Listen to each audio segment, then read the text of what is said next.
व्यवस्था, प्रबंध और दूसरा केवल मात्र। अगर किसी वाक्य में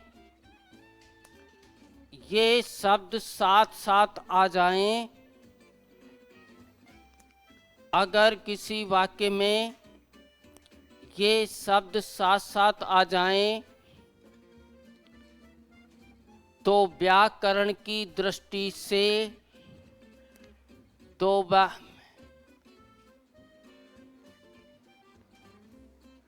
व्याकरण की दृष्टि से ऐसा वाक्य अशुद्ध होता है।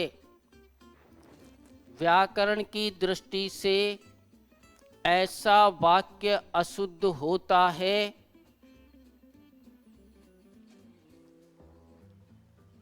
वाक्य में जो बाद में आता है,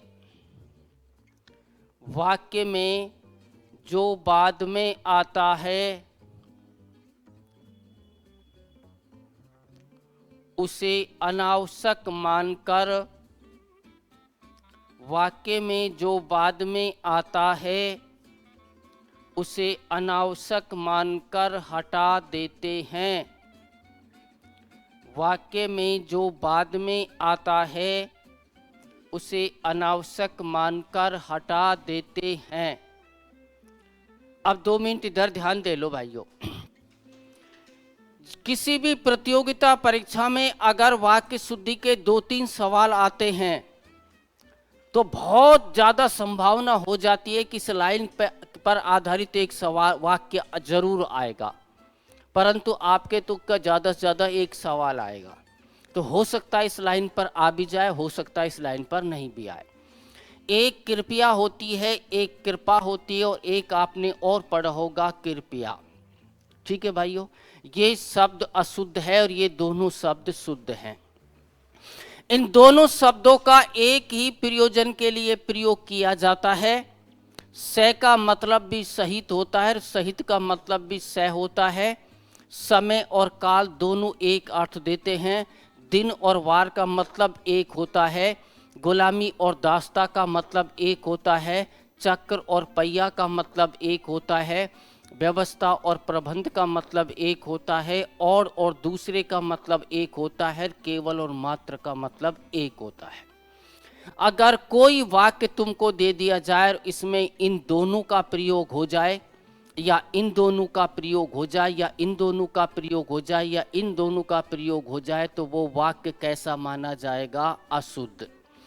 हिंदी व्याकरण ये कहती है, अगर किसी वाक्य में एक शब्द से ही अर्थ की पूर्ण प्रकटीकरण हो रहा है, एक ही शब्द से अर्थ निकल रहा है, तो दूसरे शब्दों का प्रयोग अशुद्ध करने वाला माना जाएगा।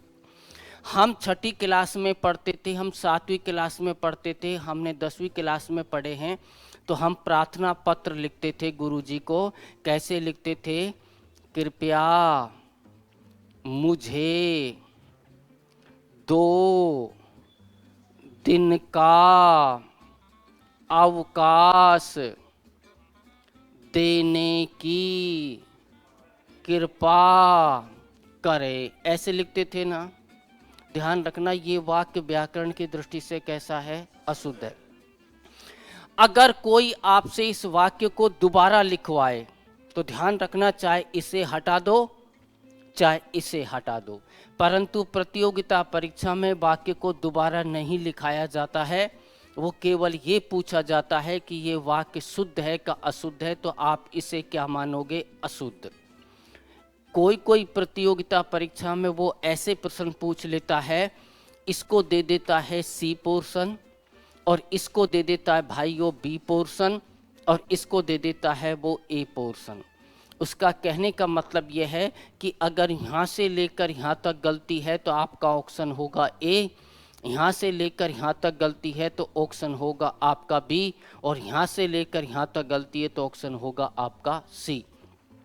और वाक्य में कहीं गलती नहीं है तो वो उत्तर होगा आपका डी।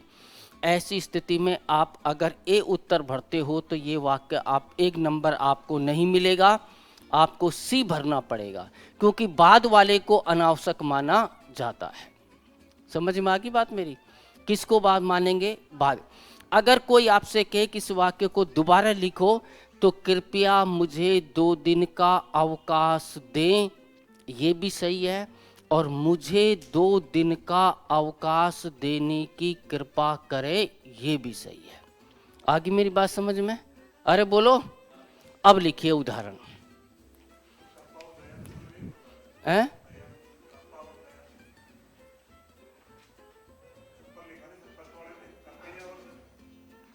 कृपया और कृपा एक ही होता है। दया अलग चीज होती है। दया व्यवस्था पे आती है, दया व्यवस्था पे आती है। कृपया सामने वाले को मोहित करने का तरीका है, दया द्रवित होने का तरीका है। मेरे हाथ में लग गई, मैं गिर गया, आपने मेरी मरहम पट्टी कर दी, आप मुझे हॉस्पिटल में ले गए, ये आपकी दया का प्रकटीकरण है, कृपा नहीं है इसमें। और मैं फीस पढ़ना चाहता हूँ, फीस नहीं है मेरे पास, आपने मेरी फीस माफ कर दी, ये आपने कृपा की है मेरे ऊपर, दया नहीं। ठीक है ना? लिखिए।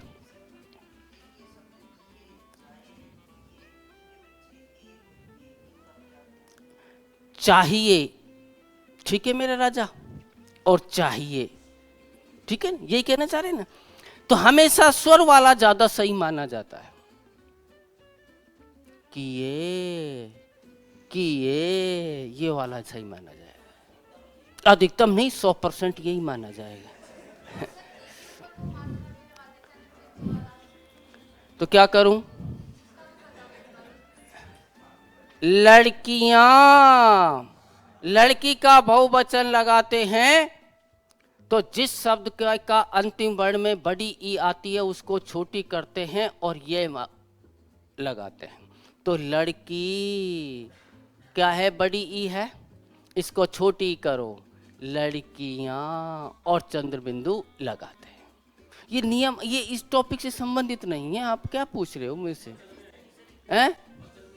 लिंग, वचन और काल तीनों का टॉपिक अलग है। अगर एक तुम पूछना चाहते हो ना, तो अपन 7 दिन में 6 दिन 5 दिन पढ़ावा करेंगे, 6 दिन ऐसा है कि कोई भी चीज लेकर आ जाओ, उसका यही स्पष्टीकरण करा करेंगे। हाँ, हैं?